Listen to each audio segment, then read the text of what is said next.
இந்த பேஷண்ட்டுக்கு வரும்போதே எனக்கு தெளிவாக தெரியுது அவருடைய சுவாசமானது சீர்வர இல்லை அப்படின்னா சுவாசம் எடுக்கிறதுக்கு அதாவது மூச்சு எடுக்கிறதுக்கு ரொம்ப சிரமப்பட்டுட்டு இருக்காரு.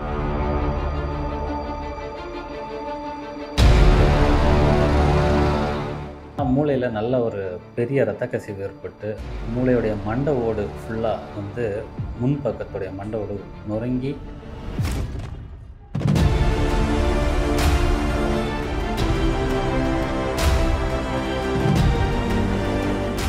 வாழ்க்கையில் வாழ்கிறதுக்கான முதல் காரணமாக இருக்கக்கூடிய மூச்சே உள்ளே போகாமல் இருக்குது, அடைச்சிட்டு இருக்குதுன்றப்போ அதை சரி வர கரெக்டான டைமில் நம்ம பண்ணலைன்னா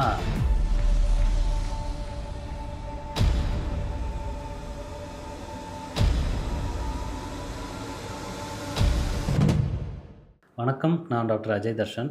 நான் பீவல் ஹாஸ்பிட்டலில் கடந்த 7 வருஷமாக அவசர கால சிகிச்சை பிரிவை பார்த்துட்ருக்கேன். ஸோ இன்றைக்கி நான் எதை பற்றி பேச போகிறேன்னா விபத்துகள். மெயினாக வந்து வரக்கூடிய பேஷண்ட்ஸ் ஒருத்தவங்களும் ஒரு மாதிரியான இன்ஜுரிஸில் இருப்பாங்க. இன்ஜுரினா காயங்களில் இருப்பாங்க. சில பேருக்கு ரொம்ப ஹையான வெலாசிட்டி இன்ஜுரின்னு சொல்லுவோம். ஹை வெலாசிட்டி அப்படின்னா பயங்கரமான அடிபட்டிருக்கும். அவங்க சுயநினைவில் இருக்க மாட்டாங்க. மூச்சு அவங்களால சுயமாக எடுக்க முடியாது. அவங்களுக்கு ஏற்பட்டிருக்கக்கூடிய காயங்களில் அளவுக்கு அதிகமான இரத்த கசிவு ஏற்பட்டிருக்கலாம். சில பேருக்கு மாரடைப்பு வந்திருக்கலாம். கை கால்கள் சிதைந்து எலும்புகள் வெளியே தெரியக்கூடிய அளவிலான காயங்கள் வந்திருக்கலாம். எந்த காயமாக இருந்தாலும் நம்ம ஆக்ட் பண்ணி கரெக்டான டைமுக்கு அந்த ட்ரீட்மெண்ட் பண்ணிட்டோன்னா அதோடய ரிக்கவரி ரொம்ப நல்லாயிருக்கும். என்கிட்ட நிறைய பெனிஃபிஷரிஸ் இருக்காங்க. அந்த அளவுக்கு நல்ல ரிக்கவரி கொடுத்து நல்லபடியான கேர் கொடுத்து டைம் பார்க்காம ஏர்லி மார்னிங் 3 o'clock 4 o'clock இருந்தாலும் எமர்ஜென்சி ஆப்ரேஷன்ஸ் பண்ணி அவங்கள நல்ல ரெக்கவரி கொடுத்து ஒரு புது லைஃப்பை, அதாவது போயிடுச்சுன்னு நினைக்கக்கூடிய லைஃப்பை திரும்ப கொண்டு வந்து ஒரு ஃபேமிலியோடைய ஸ்மைலிங்கை பார்த்துட்ருக்குறோம் லாஸ்ட் 7 இயர்ஸாக இந்த பீவலில். ஸோ ரீசெண்டாக பார்த்திங்கன்னா நிறைய ஹெட் இன்ஜுரி கேசஸ்ன்னு சொல்லுவோம். தலையில் காயம் ஏற்பட்டு சுயநினைவு இல்லாமல் சுவாசக்குழாய் அடைப்பு ஏற்பட்டு மூச்சு எடுக்க முடியாமல் மேல் தொண்டை அடைச்சி போய் இரத்த கசிவினால். ஸோ அவங்களெல்லாம் வென்டிலேட் பண்ணுறதுன்றது வந்து ஈஸியான ஜாபே கிடையாது. அவங்களுக்கு வந்து தன்னுடைய வாழ்க்கையில் வாழ்கிறதுக்கான முதல் காரணமாக இருக்கக்கூடிய மூச்சே உள்ளே போகாமல் இருக்குது, அடைச்சிட்டு இருக்குதுன்றப்போ அதை சரி வர கரெக்டான டைமில் நம்ம பண்ணலைன்னா அது வந்து ரொம்ப மோசமான பின்விளைவுகளை உண்டாக்கும். ஸோ இப்போ நம்ம பார்க்க போகிற வீடியோவில் இருக்கக்கூடிய பேஷண்ட்டுடைய கண்டிஷனும் அதே மாதிரி தான். சுயநினைவற்று ரொம்ப மோசமான நிலைமையில் ப்ரைவேட் ஆம்புலன்ஸில் மருத்துவமனைக்கு கொண்டு வந்த பேஷண்ட் பார்த்திங்கன்னா ரொம்ப உயிருக்கு போராடிய நிலமையில் நான் ரிசீவ் பண்ணேன். அன்னைக்கு நைட் நான் வந்து என்னுடைய எல்லா டியூட்டி ஹவர்ஸையும் முடிச்சுட்டு எல்லா பேஷண்ட்ஸையும் பார்த்துட்டு கிளம்ப போகிற டைமில் தான் இந்த பேஷண்ட் வராங்க. கரெக்டாக இந்த பேஷண்ட்டுக்கு வரும்போதே எனக்கு தெளிவாக தெரியுது அவருடைய சுவாசமானது சீர்வர இல்லை அப்படின்னா சுவாசம் எடுக்கிறதுக்கு அதாவது மூச்சு எடுக்கிறதுக்கு ரொம்ப சிரமப்பட்டுட்ருக்காரு. அது வந்து நம்ம அந்த கர்க்லிங், ஸ்னோரிங்னு 2 நாய்ஸஸ் சொல்லுவோம்.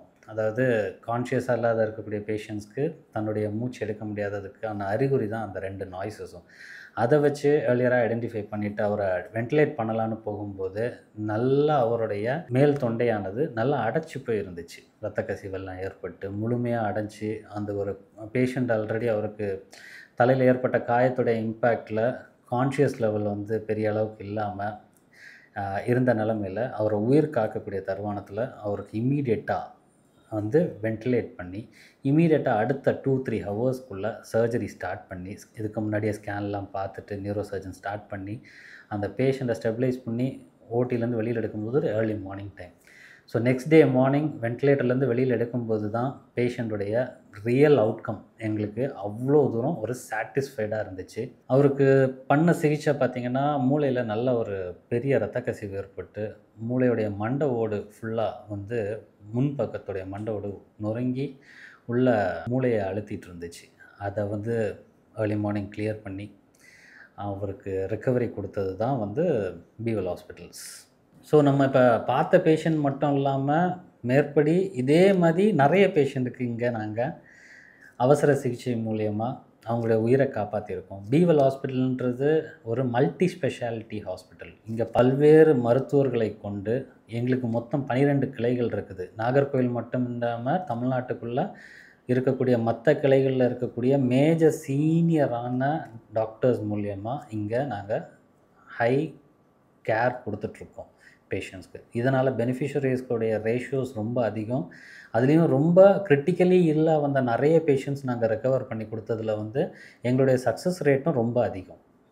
ஸோ பீவல் ஹாஸ்பிட்டல்ஸில் not only emergencies, we have gynaecology, general surgery, neuro surgery, we have neuro physician, we have general medicine, nephrology, dialysis units எல்லாமே நாங்கள் ஃபுல் ஃப்ளெஜ்டாக பண்ணிகிட்ருக்கோம். எங்களுடைய ஐசியூ டீம்ஸும் ஒரு ஃபுல் 24/7 ரன் பண்ணக்கூடிய ஃபெசிலிட்டேஷன்ஸில் நம்ம ட்ரெயின் பண்ணியிருக்கோம். கம்ப்ளீட்டாக நல்ல அடாப்டடான, நல்ல ப்ரிசைஸ்டான டாக்டர்ஸ் டீமும் இருக்காங்க, நர்சிங் டீம்ஸும் இருக்காங்க, மற்ற கிளினிக்கல் சப்போர்ட்டிவ் டீம்ஸும் இருக்காங்க.